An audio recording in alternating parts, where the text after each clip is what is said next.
Buongiorno. Welcome to Monza in Italy. And if you didn't catch that movie reference, it's okay, we can still be friends. But welcome back to F1 2018 for new folks. We're here at Monza in Italy, home of Scuderia Ferrari. The Tifosi will be out en masse this week. Really cheering on Keeper Tim and Akinia for our league, or maybe for you if you're running Ferrari in your own career mode. But here we are, Monza. It's an old track. 1930s, I think it was 1931 was the first race here. The modern track much shorter than the old ones. In fact, it's one of the fastest, if not the fastest and shortest tracks in Formula One now. So we're going to go ahead here and take a look at get our stuff already set up for increased top speed. We're just going to run that today instead of running max top speed. We might do a max run here or there at the end. But I've got IndyCar selected as our ghost for the start here. He's got me by about half a second right now on his hot lap there. Curse you IndyCar, curse you Tim. You see Colonel, Wapaka, Sealand, all running really well.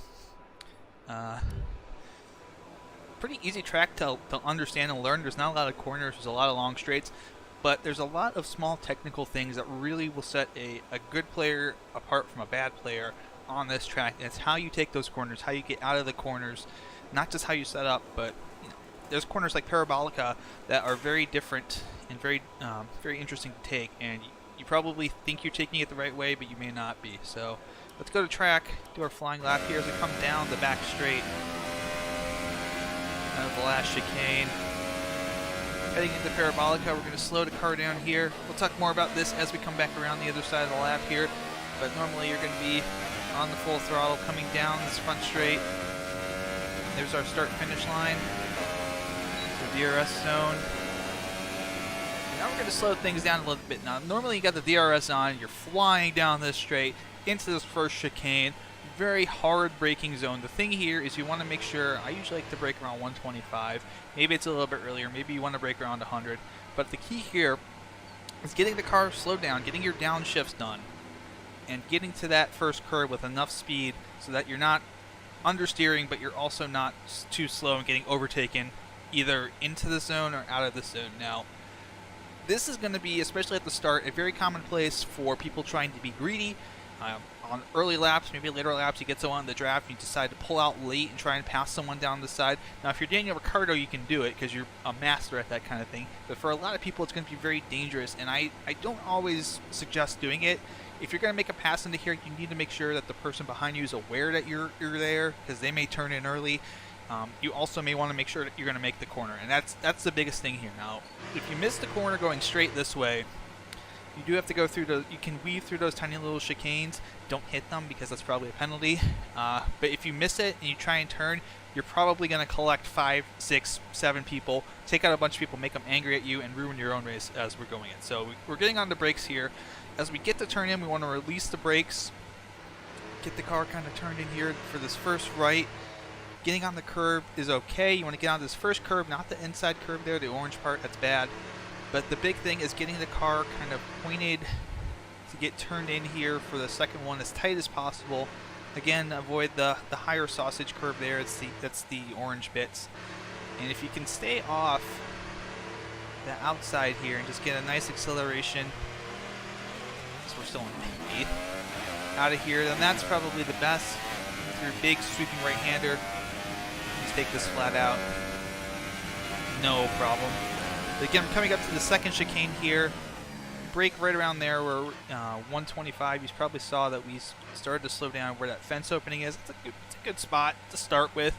If you want to kind of move it back and forth a little bit, depending on how comfortable you are, you can. Again, be careful that there's people who are going to be passing, diving to the left on the inside. This is not as good of a passing zone as you might think. Now, if you remember from this year's race, you might remember that Vettel and Hamilton came together in this corner. So, again, there's a lot of things to be careful about how tight it can be getting to the apex in some of these corners, and you'll probably see a lot of collisions if people are just not careful with their overtaking. But again, like the first chicane, what you're going to want to do is kind of make this turn in so that you clip this first curb, again watching the inside here.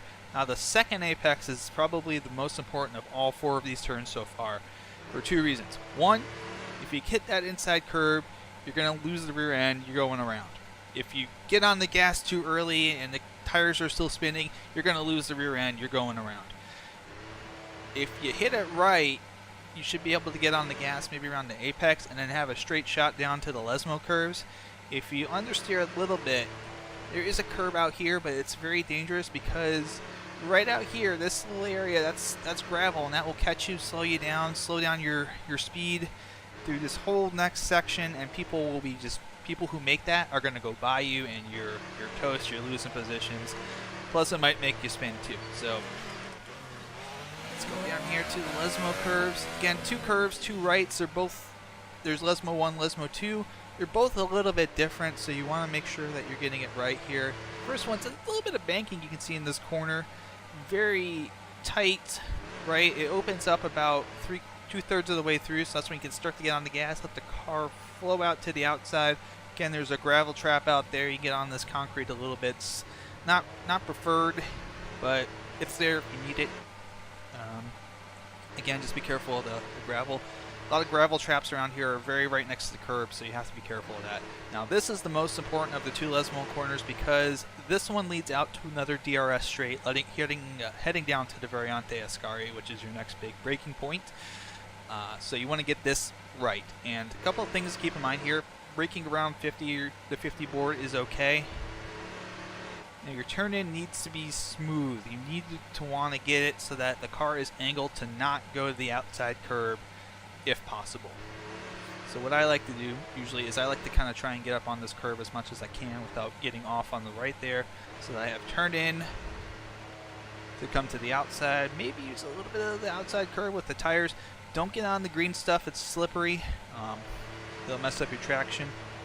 But anyways, you want to get on the power and just keep going down this straight as much as you can. Here's your second DRS zone. The track is a little bend, it dips. Here's the old oval, by the way. The track used to be a lot longer and had this banked oval on it that you would also go around on your lap. That's where it is. They don't use it anymore, but it's a nice little thing that you run into. Coming up to Variante Ascari here, very technical and tricky section. It's a lot more deceptive than it seems. So you're going to go underneath this bridge. When you get to about 100, that's really when you want to start to brake. Get on the brakes, get the car slowed down, get your downshifts done. And what you can do here is you can actually kind of get a little bit on the curves. Now here's a tricky thing. At Monza, a lot of the curbs are like you can see here. They're flat and they've got these bumps on the inside. Either the sausage curbs or turtles. And you can kind of ride them a little bit here. You want to ride that and carry as much speed as you can through here without getting an off track. This corner, you've got that outside green stuff here. From iRacing, I've always been taught not to go out onto it or not even go out onto the curb too much, because that's usually in iRacing, once you get out here, this is an off track. So you want to be careful of that. And keep in mind the curb does dip a little bit as you're going through the second corner. It's actually the first corner of the chicane. It's pretty fast. Now, this is actually a very important corner because this is going to help determine half of your speed out onto the big long straight down the Parabolica. The other corner is the left-hander, and it's a lap killer. It's actually very deceptive. You're looking at this and you're like, oh, it's just a very fast right. You go up onto that curb and you just kind of shoot down the straight. Let me show you something with this curb, and I will tell you the best lines to get through this curb, maybe get close to it but not up on it, because this curb isn't either. It eats. You can see kind of the car dips a little bit there into the curb, and it's got that high inside bit as well, very close to the track. Yeah, you get up on this wrong and your rear end is gone. It's just gone. You're on full throttle and the rear end just flies out from underneath you and you're spinning, or more likely than not, the one I see most commonly is it pushes you out wide here, this goes off track, and then you just catch this curb and you spin, or you ride over it, you get an off track and your lap's done. But good launch through there, makes everything else fairly simple. We've got one more corner to go through down this big long straight. Here we are at Parabolica. Brake as late as you can, carry as much speed without sliding the tires here. Get the car kind of rotated down to the middle, yet you don't want to keep it down to the middle the entire corner. The fast line is not along the bottom here. It's actually once you get to kind of toward the end of that curve, which is toward the middle of the corner, opening up the throttle, doing your upshifts here.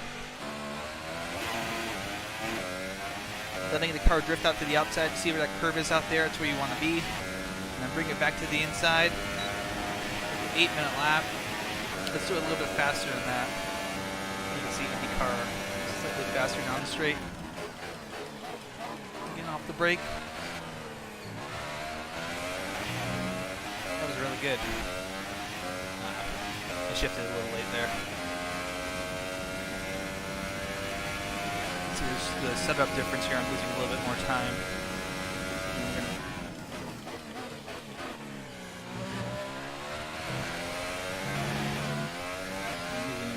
Here, down to less than 1. Enough to shift down to 5th. Jump down to 5th. Oh, I missed it. See, I missed the corner there, and that's what happens if you miss the corner. It's very easy to. Let's go reverse. Very, very easy to torch a lap by taking that too wide.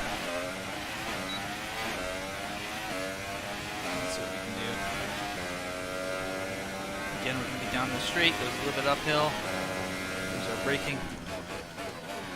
Early turning, get that curb. Avoid that curb. See, the car gets a little swirly.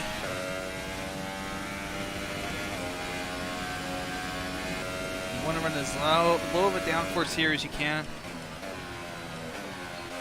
make it comfortable. Probably don't need to drop down to 5th or 6th for that.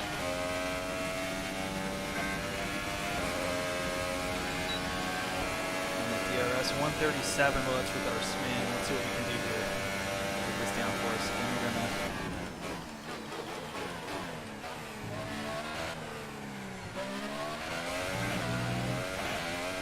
see off those curbs. You get a little slow acceleration off there, so very important not to get on those curbs. It seems like you want to, but you really don't want to.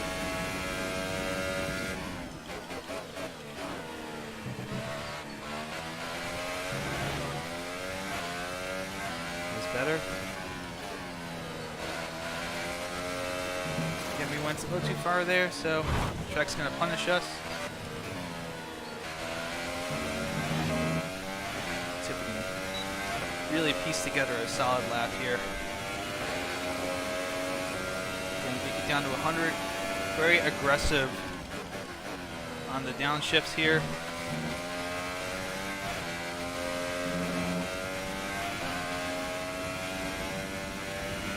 One advantage to having the increased top speed, you get the extra bit of downforce through some of the corners. Lift, back on the gas, the car carry out to the outside. You get to carry that momentum down this front straight. Okay, that last lap was that wasn't very good. 1 minute 23.6.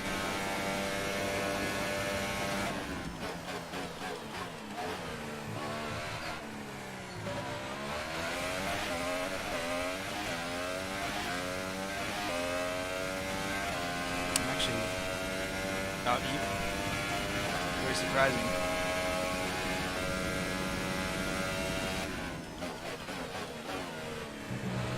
Just lap time up the track.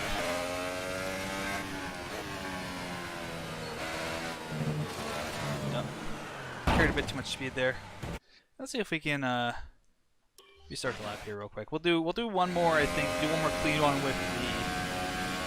with this downforce, and then we'll go to max downforce.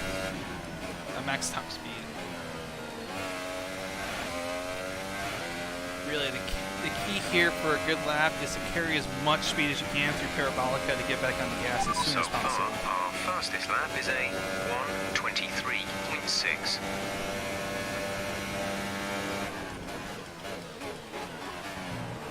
Nope, a little bit too much speed. All right, you know what? Let's go to the garage. Let's go back to the garage. I don't want to waste more time just doing a clean lap on that. I'm gonna go max top speed. And by the way, I don't know. You can't see my Steam things, but IndyCar just got on. Get off, IndyCar! This is my fast lap. Get off!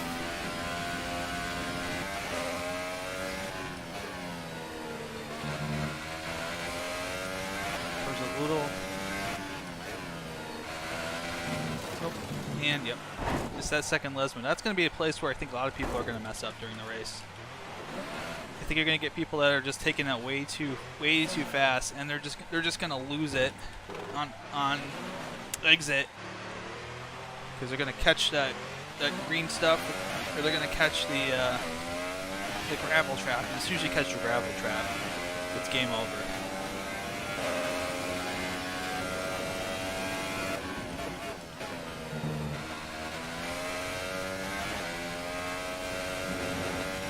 See, actually the tire just bounced right there from hitting the end of the curb, so that really tells you how aggressive these curbs are to the car.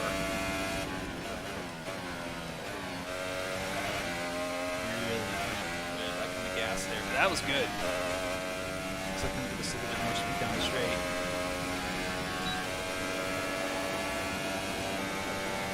Let's see if we can set a good lap here.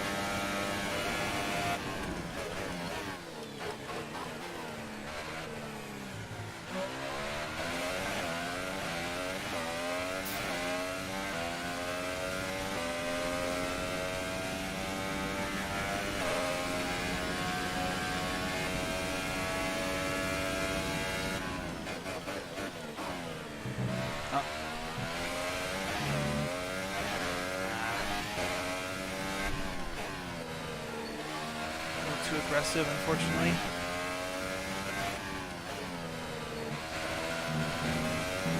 So yeah, the big thing with that Lesmo curve, when you get on the curve like that, your wheels better be straight.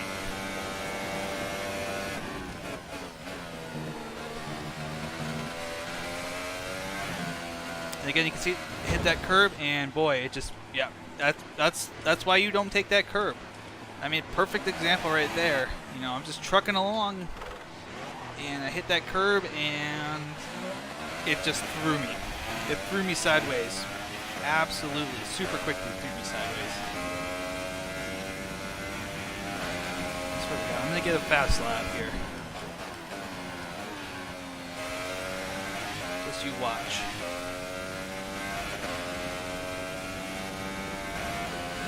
Your shifts here are very important because you need to hit your shifts to get into the higher gear as soon as possible.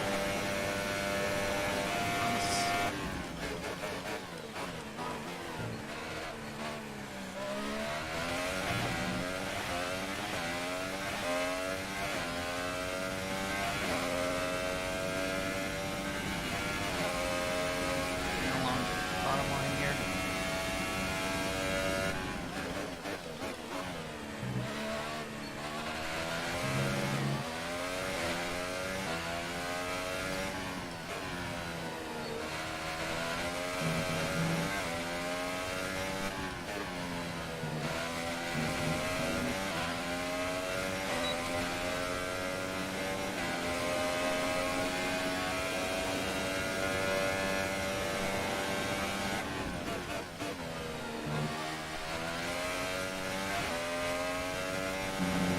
Ah, shit.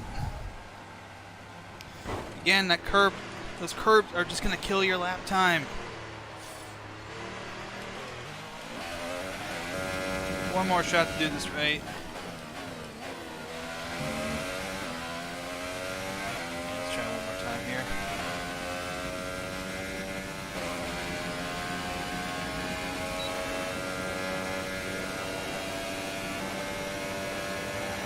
Set up, see if that helps at all.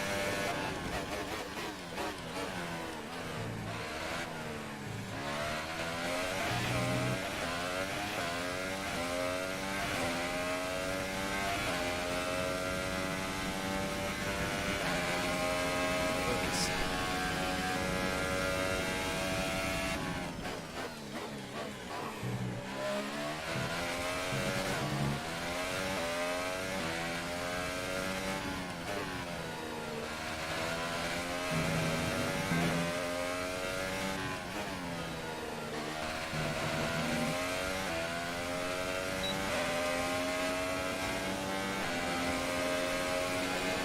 I got too good of a launch on my fast lap out of there.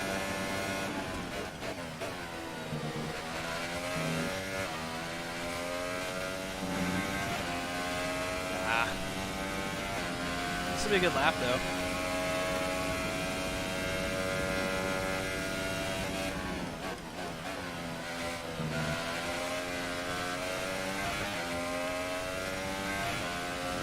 pretty good lap for the increased top speed setup. 121.4. Well, there's some speed in that, I guess, but now we're gonna have to be content with just what we got. So I don't have time, unfortunately, to do more than that. My theoretical best is a 120.978 for the session. My best overall has been a 120.9. So, yeah, there's more speed for me to pick up. I just need to get this right. And if I can do that, then I think we can do this. But that'll be it for me. Thanks for hanging out and watching, guys. I'll see you next time. We're gonna go be going to Singapore next time. So take care. I'll see you soon. Bye bye.